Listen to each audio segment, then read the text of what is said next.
In corporate transformation, it's not your strategy that gets tested first. It's your credibility.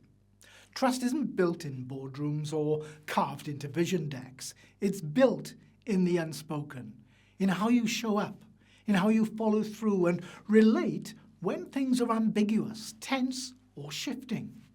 That's the real game changer, because trust isn't declared, it's observed. And once it's earned, it becomes the compound interest of leadership, quietly growing, quietly amplifying your impact. In transformation, leaders often look for new frameworks or for bigger messaging. But what your team really needs is far more human than that. It's predictable behaviour that they can count on. Now, Stephen Covey identified 13 behaviours that build trust in his work, The Speed of Trust. But in my own work with senior leaders inside very complex organisations, 6 of those habits stand out.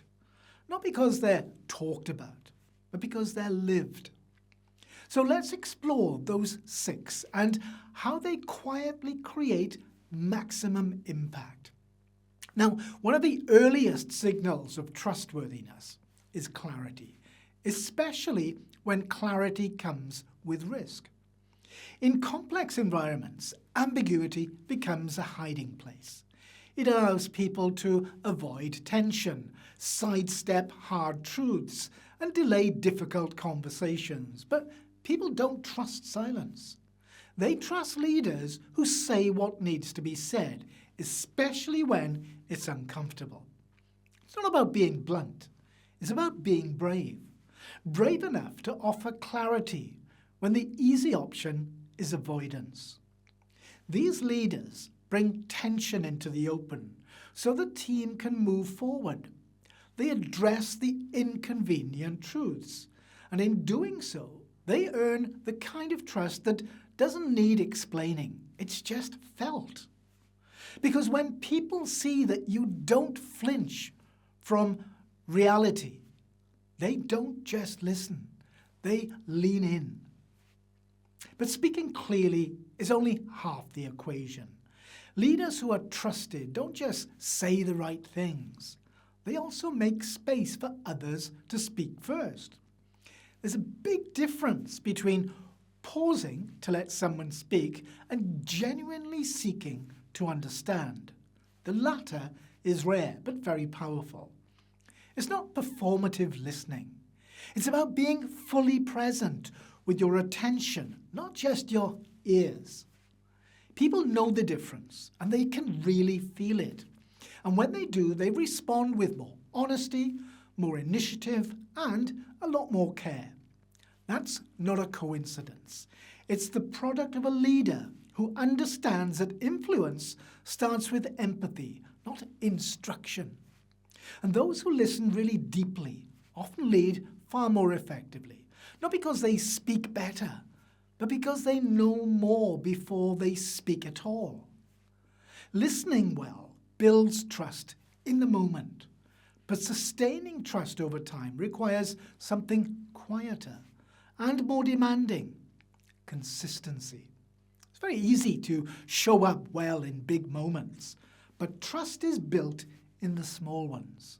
The subtle follow-ups, the quiet callbacks, the informal, "I'll take care of that," which you either honour or you forget.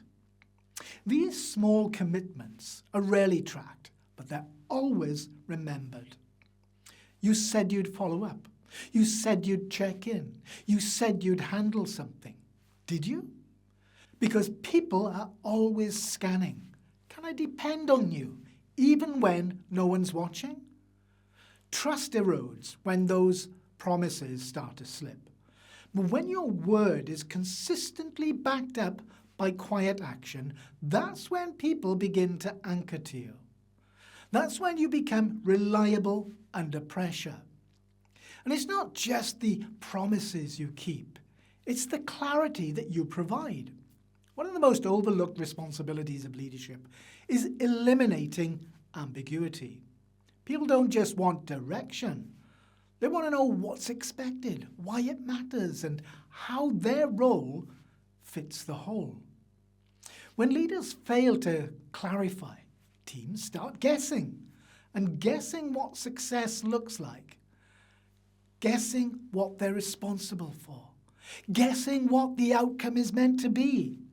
That's where anxiety starts to creep in, and where trust begins to fray.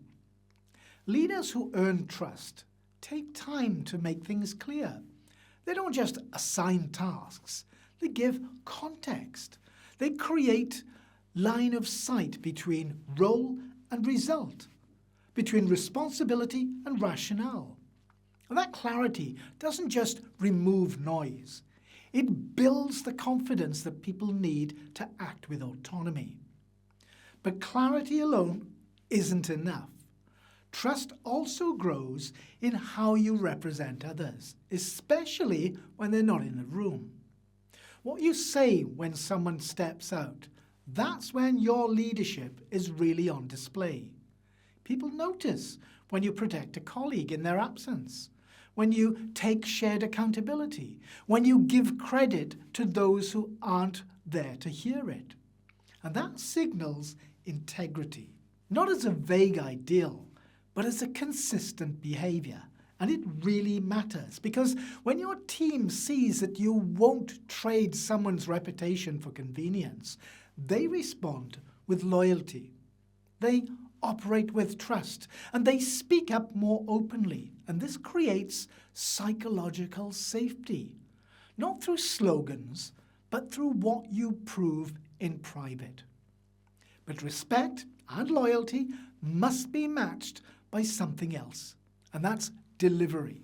It's not enough to care about your team or to have the right intentions. People need to see that your leadership moves things forward. Intentions become visible. Progress is what people actually see. And leaders who are trusted don't just talk about priorities. They show them through action, through consistency, through quiet momentum that builds week after week after week. And the moment others begin to see the results, that's when belief starts to take root. That's when trust shifts from abstract to earned. Because ultimately, people don't trust what you say. They trust what you do repeatedly. Now, these 6 habits aren't loud. They won't make the front page of a leadership playbook, but they're what people remember. Leadership isn't about having the boldest vision or the most impressive delivery. It's about the consistency that people come to rely on, especially when things get hard. None of these behaviours requires brilliance, but they do require discipline, attention, intention. And when lived over time, they produce something no shortcut can replicate. Trust that compounds, respect that lasts, and leadership that turns into followership. Because people don't leave organisations. They leave leaders who don't live the values they talk about. But when trust is visible, patterned, and really felt, leadership becomes something a lot more than a role. It becomes a relationship, and relationships are what transformation is built on. Quiet habits, loud outcomes.